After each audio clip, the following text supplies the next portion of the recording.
Welcome to It's a Crime. I'm Linda, and today we're going to be doing part 4 in the Charles Vallow series. I'm going to do a deep dive on the email from Lori to Chad on June 28th, just 13 days before Charles was murdered. In this video, this is a better, updated, more dialed-in version than the one that I did in April, which actually was 2 months before the children were found. Also, there's a chance that not only Chad knew about Charles' murder, but there's a chance that he was actually there. So before I get into it, if you'd like to be part of the It's a Crime community, please click that subscribe button below and click that notification bell to all. Click like if you support this video, and also share this out where you can. Now, let's get into it. So let's set the scene before I get into the email. Lori and Chad have been having an affair at this point. Chad stayed at Lori's house back in November of 2018 with a group of people, including Melanie Gibb. Charles wasn't there that weekend. Lori had been receiving emails from Chad about the light and dark rubric and also missions to accomplish together. Lori changed Charles's life insurance policy password. Charles found out about it, and also someone called in pretending to be Charles. And Lori also stole $35,000 from Charles in January, right before her 58-day hiatus. Lori went back to Charles in Texas because the Lord told her to get Charles's financials in order. Lori then splits with Charles and moves back to Arizona. I guess the Lord probably told her to do that too. Lori carries 3 phones and Chad carries 2 phones. Tylee even joked about Lori looking like a drug dealer with all her phones. Chad and Lori used one of those to connect with each other in secret. Now, when this email was written, Lori had been living back in Arizona for about a week, and Charles would be killed 13 days later.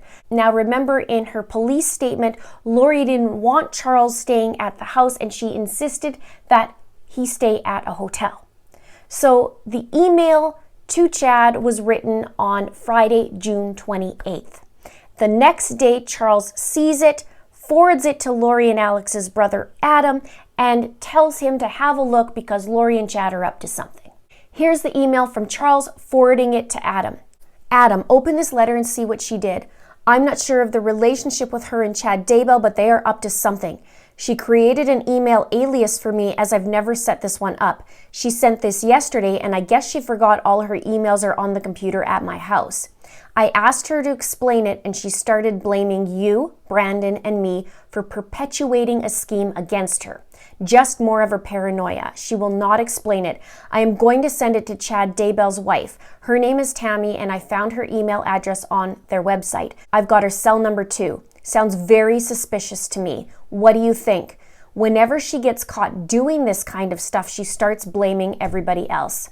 Mostly me, you, and Brandon. Brandon and I are the victims of her craziness. I wish you luck trying to help her. I was the only one brave enough to try to get her help in January, and look what happened to me. The whole family put a scarlet letter on me. Maybe now they can see what they're up against. Thanks. And I've said this in other videos. Lori almost tells on herself. She blames other people about what they're doing when in fact that's what she's doing. So here she talks about perpetuating a scheme. Now, I'll read you the full email and then we'll rip it apart. While listening, it just simply goes in categories about what she talks about. And remember, she wrote this to Chad pretending to be Charles.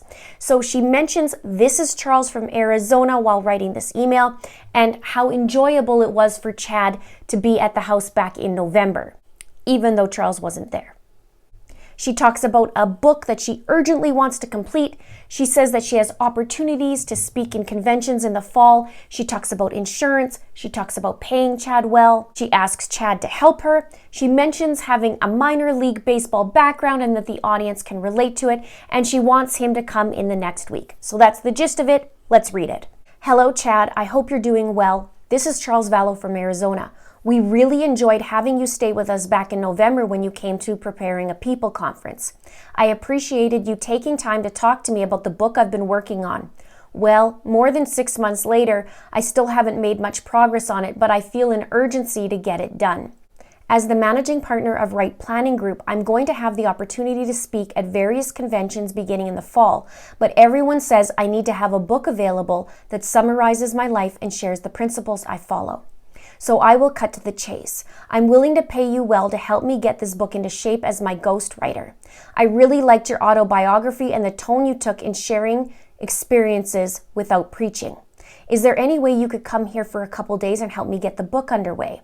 I feel talking in person would be much more valuable than a phone call or video chat, mainly because I would like you to read through some of my journals and explain to me how the published industry works.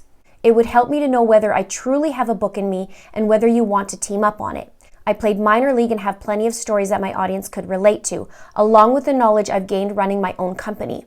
So I do feel the book would contain valuable information even beyond the convention circuit. I'm out of town until Saturday, but I would gladly fly you down here early next week before the holiday and cover your expenses. You could stay in our guest room like before or in a hotel if you prefer. I hate to take you away from your family, but I know this book is vital to my success. I understand if you don't want to take part in the project, but I will definitely make it worth your time. With admiration, Charles. So in summary, she reiterates right away, hey Chad, it's Charles from Arizona. There's a plan for a book. He'll pay well to have Chad help him. There's talk about insurance, talk about playing minor league baseball. He's speaking about conventions in the fall. He's out of town until Saturday, but can come the following week before the long weekend.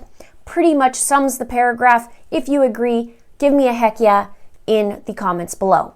But even at face value, there's holes in Lori's bucket. Charles wasn't at the house that weekend that everyone was gathering. He was away out of town. And I'm willing to bet he wasn't planning on writing a book and most likely not going to speak at any conventions. Chad couldn't even stay at Charles's guest room because Charles didn't have one in Arizona. He lived in Texas at this point. I think the one thing that was right in this email was that he was out of town and probably coming on the 29th, that Saturday, to Arizona from Texas.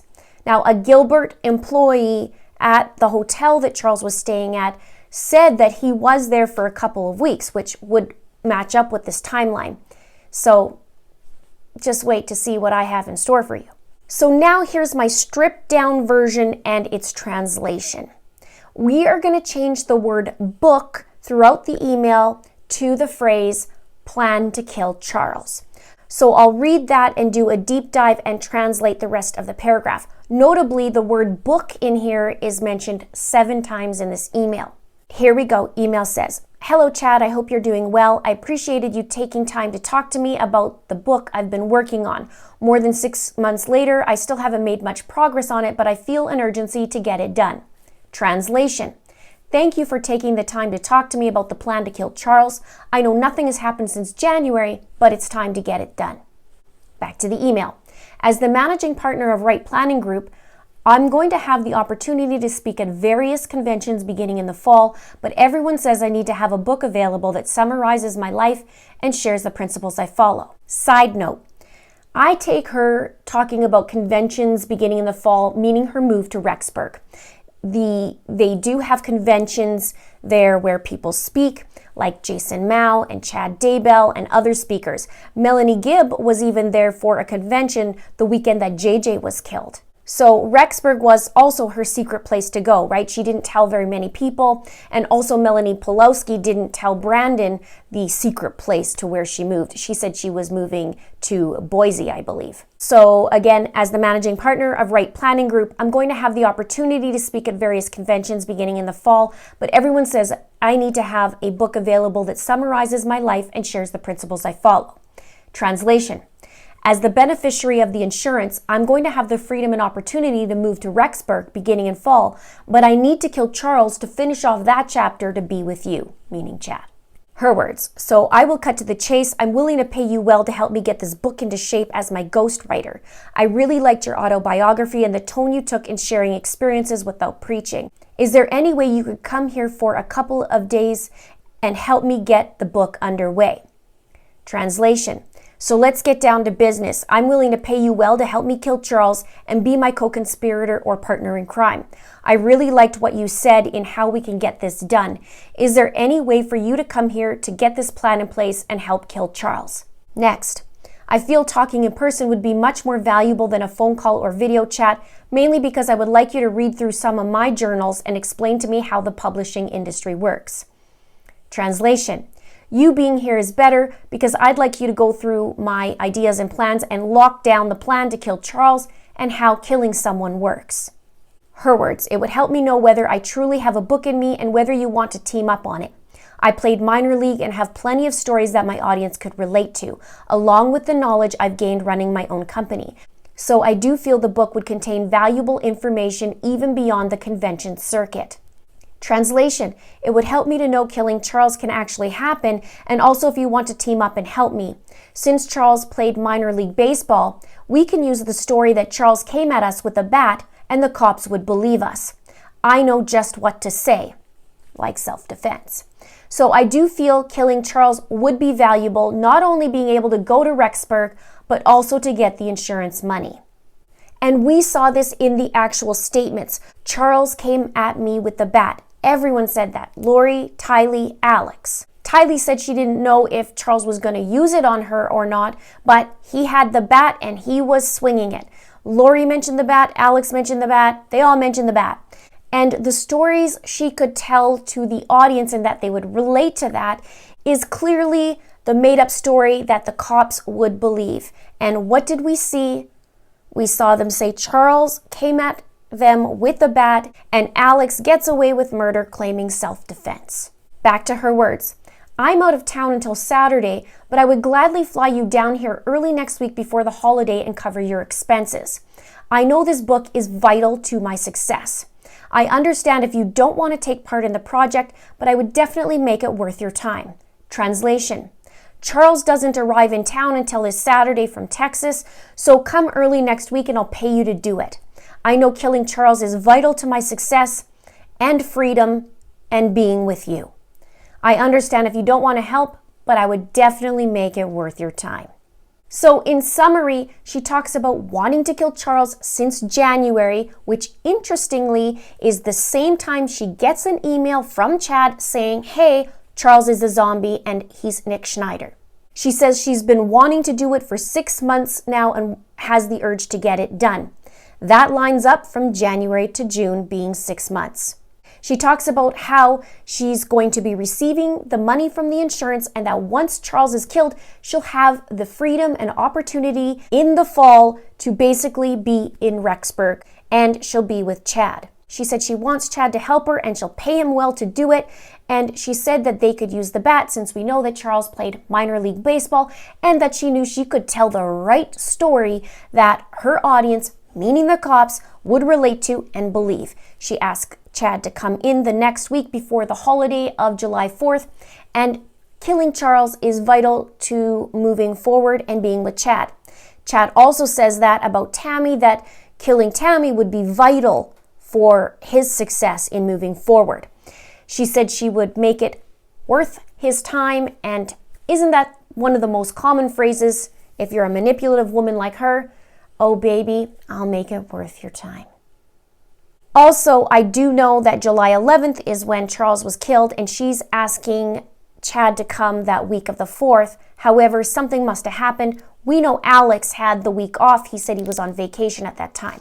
Makes sense? Let me know what your comments are below. I believe we are closer than ever in the truth in this email. So here are some questions that I have naturally, because there's always more questions when it comes to Lori. Where was Chad in those 2 weeks from June 28th to July 11th? Could it be possible that Chad was in town and Chad was even there at the house? Did Tammy actually receive anything from Charles? And was there a response? And also, did Chad respond back to this email? And here's the real clincher. I sat and thought about it. Why would Lori go to the trouble of writing this email and sending it to Chad when Lori and Chad had burner phones to talk to each other on? Why does she need Charles And why does she need this email? And then the answer came to me. Because Lori needs this in writing, a paper trail or a digital trail. Because she has to create a reason and form an alibi, so to speak, just in case for Chad. Lori's essentially offering to pay Chad to kill Charles. But if Chad is caught, their self-defense theory basically goes down the portal body. So here they can say, wait a minute, Chad's here because Charles invited Chad to come write the book. That's why he's here, not because he was part of killing Charles. That was self-defense. So Lori has to have this email written because this email covers her tracks and covers her butt. Even though now I see how poorly this was and I see through her BS.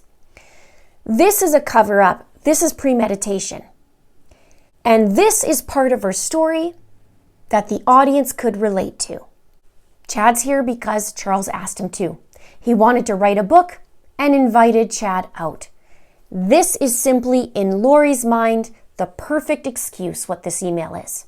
But it is far more than that. Because Lori was even worried about what was on Charles's phone. Remember that in the last few videos that I've created on the Charles Vallow series. She needed to delete any conversation about this fake email because it can't look fake. Because if anybody sees that, then it's proof that she conspired to kill Charles, in my opinion. So she can't have Charles saying, hey, I didn't write this email, Lori and Chad are up to something, because that would mess up her plan. That would mess up her money. That would mess up her move. That would mess up her being with Chad. Agreed? Now, also something that's been on my mind as well. When I was a guest on Profiling Evil, we talked about Tylee and JJ and how they were murdered differently. I had agreed that it does seem like there were two different murders because there was two different methods. They agreed. So I'm wondering if Chad was the one who murdered Tylee, and Tylee could have seen him that day in Arizona in the house talking to Lori about the plans. Maybe they were hanging out and talking about killing Charles, even though Tylee may not have known about that until the next day. Perhaps Lori had a little visitor either that week or the night before, or maybe even that day. What this also means is that Chad planned to kill Charles with Lori, like I'm beating this like a dead horse throughout this video. I want to know, was there a response in this email? I also want to see Chad's cell phone pings and where he was on that fateful day, unless he only had his burner phone now that I think about it. I also want to know what his movements were in those 2 weeks between the 28th and July 11th. Also, there's one line in this email that I wonder if Lori knew about Chad's sordid history and devious, murderous ways. This is what it says. I really liked your autobiography and the tone you took in sharing experiences without preaching. This one line has me potentially concerned far beyond this day. She likes his experience and what he shared with her without telling her how to do it. Has Chad killed before? I talked on Profiling Evil about that as well, that I feel like this is starting to look like Chad, this isn't his first rodeo. So, did Lori know about Chad's past if this was true? And is that why all of a sudden she kept saying to Charles and threatening him, if you get in the way, I will murder you? Just perhaps like Chad does. What are your thoughts? Let me know in the comments below. So it's no coincidence, in my opinion, that Lori moves from Texas to Arizona, and within 1 week, she emails Chad this letter. She urges him to come out the very next week, but it looks like Chad wasn't able to because Charles got killed on July 11th. But Alex was on vacation that week that Charles died, as he mentioned on body cam. Where was Chad and what was his alibi? We may have missed a very important piece to this puzzle. And in my opinion, If Chad had the opportunity to be part of this, he certainly would have taken it. He certainly did with Tylee, with JJ, and with Tammy. So I do question, did something happen and Chad wasn't able to make it that week and Alex stepped in, or were the Three Stooges all together? And maybe, in true Chad style, he actually fled the scene of the crime. Wouldn't be the first time. Let's have a chit chat below. Let me know your thoughts. Please subscribe if you haven't done so already. Share this video. This is a premeditation plot. And this is a very important piece to the puzzle. Thank you so much for watching. See you soon.